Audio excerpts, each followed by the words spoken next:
Hey, so in John chapter 11, we start off in 38 and we're going to go down to 44. The Lord last night, as I was pondering this, I was reading this before bed last night, and this morning upon waking up, I said, I'm going to do a video about this because I want to see if there's anybody else that has gotten what I got out of this last night. It was kind of like an epiphany, a light bulb, like, whoa, okay.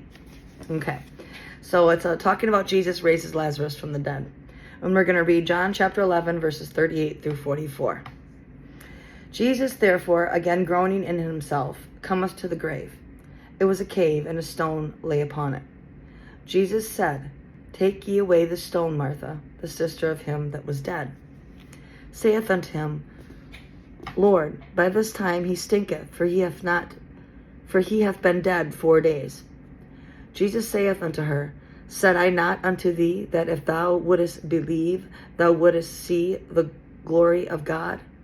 Thou shouldest see the glory of God. Then they took away the stone from the place where the dead was laid. And Jesus lifted up his eyes and said, Father, I thank thee that thou hast heard me, and I knew that thou hearest me always. But because of thy people which stood by, I said it, that they may believe that thou hast sent me. And when he thus had spoken, he cried with a loud voice, Lazarus, come forth. And he that was dead came forth, bound hand and foot with grave clothes, and his face was bound about with a napkin. Jesus saith unto them, Loose him, and let him go. Powerful. So yesterday and this morning, he said, Isn't there something I'm telling you to do in this? Like he's speaking to me. I'm like, huh? Okay, let me read this again. Slow down, Nicole. And I always ask him to take away all of my preconceived ideas, notions, whatever I've been trained up as a child going on up. If it's not of you, let me learn from your word. You teach me your word. I don't want to be taught by anybody else. So this is what he's doing for me. He said, I told you there was an action that you had to do in there. There's an action in your life, Nicole, that you have to take. Because that is. Verse 39. Jesus said, Take ye away the stone. That's an action on our part. What is in our life that we need to take initiative of, to get rid of, that's hindering our walk with the Lord? It can be a bad, faulty thinking pattern, negative self-talk. It can be a habit. It can be an addiction. It can be a foul mouth. It could be so many things. But there's something there that we have to do. So we have to, whatever that thing is for you, you'd have to take that and say, Here it is, God. I give it to you. I'm taking it. I can't do this on my own. For me, it's addictions to weed and cigarettes.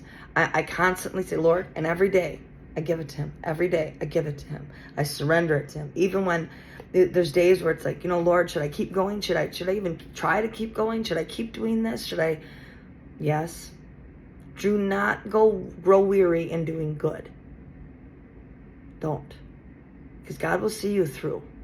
So in this is what I got from this was I have to give him something. I have to willingly surrender it to him, to let it go to him. And I don't care if it's 50 times a day.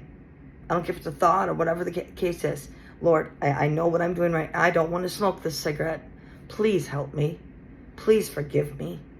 Jesus, you know my heart. Take these desires away from me. Make me to hate sin the way you hate sin.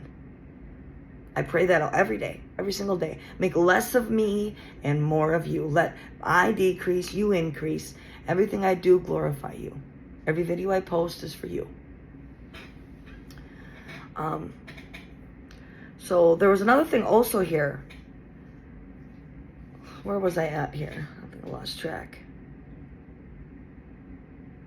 So then the next action, in verse 40, he says, Jesus saith unto her, Said I not unto thee that if thou wouldest believe, thou shouldest see the glory of God?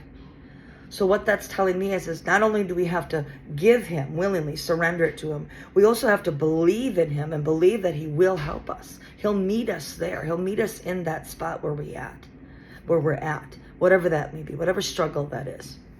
We have to remember that. And he says, once you do that, he, the Father, Jesus, goes before the Father. He intercedes for us. And the power of Satan has no power over us. Darkness has no power over us. He says, loose him and let him go. Loose that and let him go in the name of Jesus. So whatever that is, loose that in the name of Jesus. Let it go. Surrender it to him. Trust in Jesus to help you. And Jesus will release you from that. It'll be gone. The desires will go. It might not happen overnight, and it might happen overnight. I don't know whatever the Lord has for you in your personal walk. For me, it's been a struggle my entire life. But that's okay because God is shining through this. Because I'm surrendering to him. God bless.